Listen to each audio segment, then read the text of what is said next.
Since Prophet Muhammad, peace be upon him, was the last and final messenger, he was not sent only for the Muslims or for the Arabs, he was sent for the whole of humanity. And the prophecy of Prophet Muhammad, peace be upon him, is mentioned in the scriptures of all the major world religions. It's even mentioned in the Bible. If you read the Old Testament, it's mentioned in the book of Deuteronomy, chapter number 18, verse number 18. Almighty God says, I shall raise them a prophet from among thy brethren, like unto thee, and I shall put my words into his mouth, and he shall speak all that I command him. This prophecy, which is mentioned in the Old Testament, in the book of Deuteronomy, chapter number 18, verse number 18, Almighty God speaks to Moses, peace be upon him, and says, I shall raise them a prophet from among thy brethren, like unto thee, and I shall put my words into his mouth, and he shall speak all that I command him. Many of the Christians, they say that this prophecy refers to Jesus Christ, peace be upon him. And when we ask them that how does this prophecy refer to Jesus Christ, peace be upon him, and they tell us that here the prophecy says, I shall raise them a prophet from among thy brethren, like unto thee. The prophet to come should be like Moses, peace be upon him. And the similarities the Christians give between Jesus and Moses, peace be upon them, is that Prophet Jesus and Prophet Moses, peace be upon them, both of them, they were Jews. And both Prophet Jesus and Prophet Moses, peace be upon them, both of them were prophets of God. If these two are the only similarities for the fulfillment of the prophecy, then all the prophets mentioned in the Bible after Moses, peace be upon him, fulfilled the prophecy. All the prophets mentioned after Prophet Moses, peace be upon him, were Jews and all were prophets of God. For example, Prophet Solomon, Ezekiel, Isaiah, Daniel, Joel, John the Baptist, all of them, they were Jews and all of them were prophets of God. If these two are the only similarities, then there are several prophets mentioned in the Bible which fulfill this prophecy. In fact, if we analyze, this prophecy does not befit anyone better than the last and final messenger, Prophet Muhammad, peace be upon him.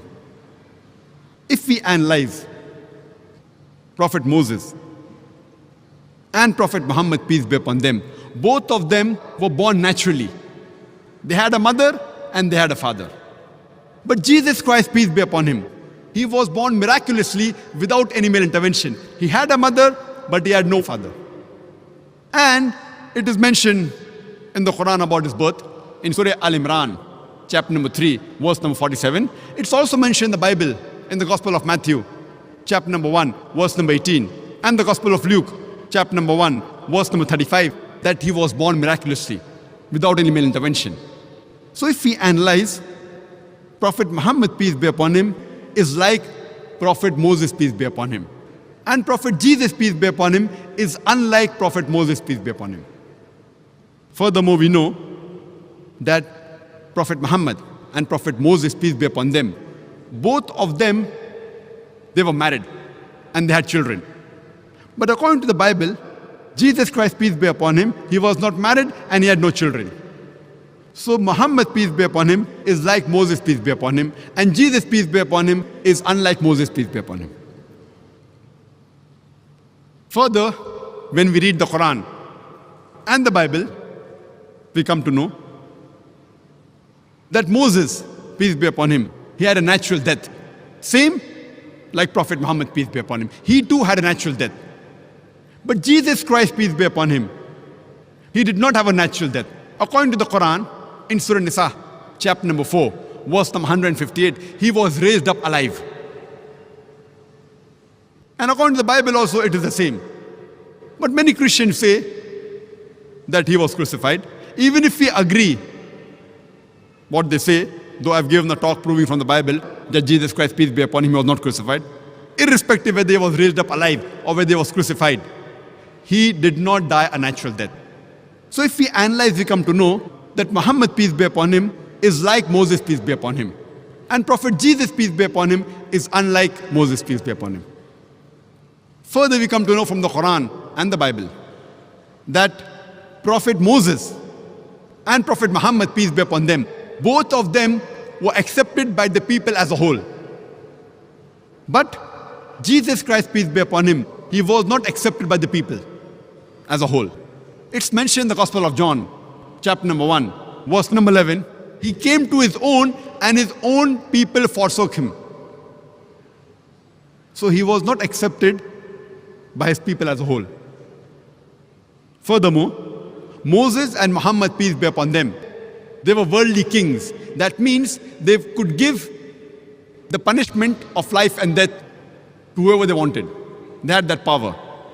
Jesus Christ, peace be upon him, it's mentioned in the Gospel of John, chapter number 18, verse number 36. He says, my kingdom is not of this world.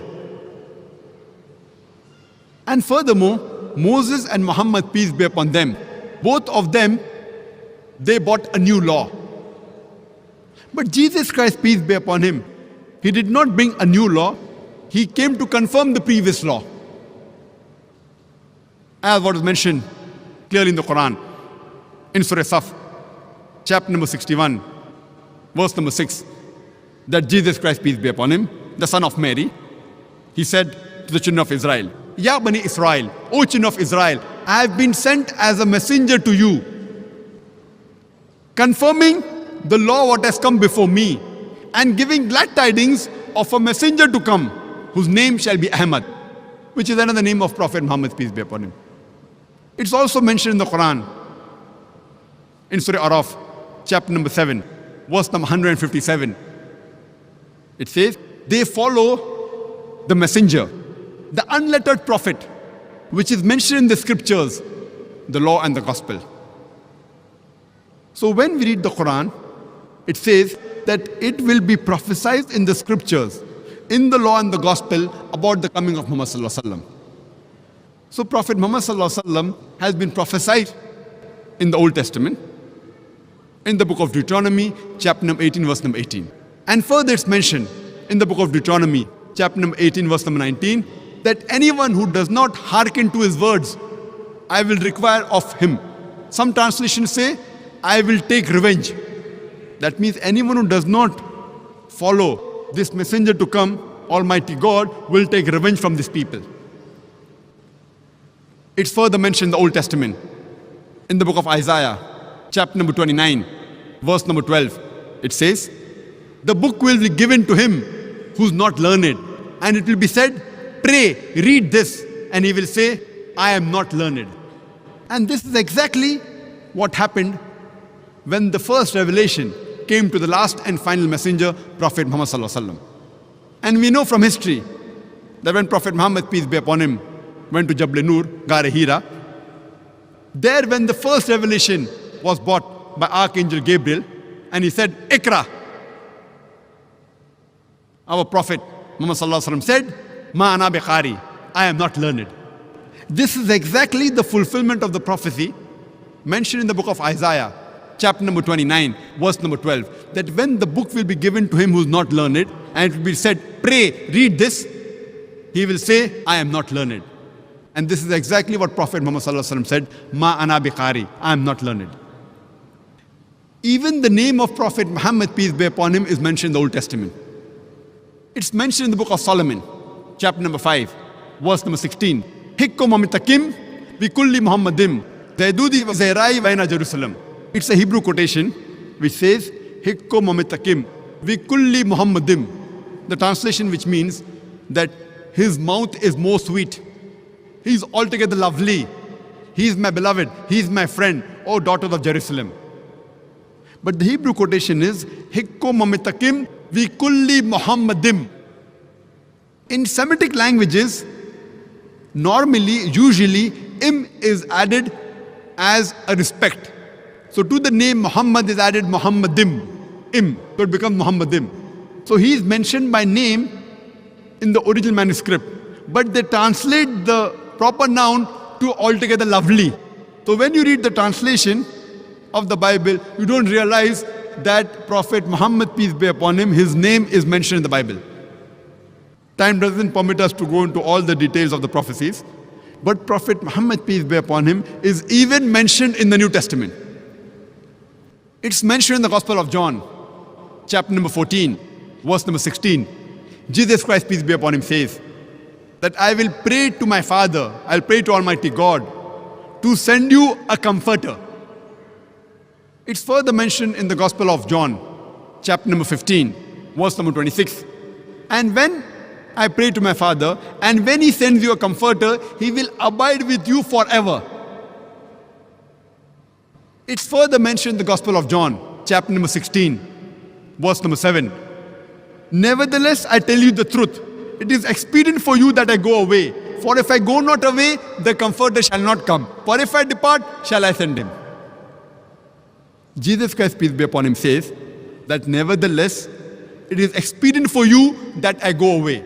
For if I go not away, the comforter shall not come. For if I depart, shall I send him. Now this comforter, if we analyze, in the original script, in the language Aramaic, it is paraclete, which means the praiseworthy, which is the translation of the name Muhammad Sallallahu Alaihi Wasallam. But they have converted it into parakletos, which one of its meanings is a comforter. Irrespective whether it's paraclete or parakletos, alhamdulillah, both these meanings befit the last and final messenger, Prophet Muhammad, peace be upon him. But many Christians say that this prophecy about the comforter to come refers to the Holy Spirit. Now, if we analyze, the prophecy clearly mentioned in the Gospel of John, chapter number 16, verse number 7. Nevertheless, I tell you the truth. It is expedient for you that I go away. For if I go not away, the comforter shall not come. The criteria for the comforter to come is that Jesus Christ, peace be upon him, should go. If he goes, the comforter shall come. Only after he departs will he send him. So the major criteria for the comforter to come is after Jesus Christ, peace be upon him, departs. From the Bible, we know that the Holy Spirit was already there before Jesus Christ, peace be upon him. He was there in the womb of Elizabeth. He was there when Jesus Christ, peace be upon him, was born. He was there in the Feast of Pentecost. So surely this prophecy cannot refer to the Holy Spirit. It refers to no one but the last and final messenger, Prophet Muhammad, peace be upon him. It's further mentioned in the Gospel of John, chapter number 16, verse number 12 to 14. Jesus Christ, peace be upon him, says, I have many things to say unto you, but ye cannot bear them now. For he, when the Spirit of truth shall come, he shall guide you unto all truth. He shall not speak of himself. All that ye hear shall he speak. He shall show you things to come. He shall glorify me. This prophecy again refers to no one but the last and final messenger, Prophet Muhammad Sallallahu Alaihi Wasallam. It says, I have many things to say unto you. Jesus Christ, peace be upon him, is saying, I have many things to say unto you, but ye cannot bear them now. For he, when the Spirit of truth shall come, he shall guide you unto all truth. He shall not speak of himself. All that he hear shall he say. He shall guide you to the truth. He shall show you things to come. He shall glorify me. And this prophecy does not refer to anyone but the last and final messenger, Prophet Muhammad Sallallahu Alaihi Wasallam. I have given a separate talk only on the prophecy of Muhammad Sallallahu Alaihi Wasallam in the Bible, which you can speak for hours together only on this topic.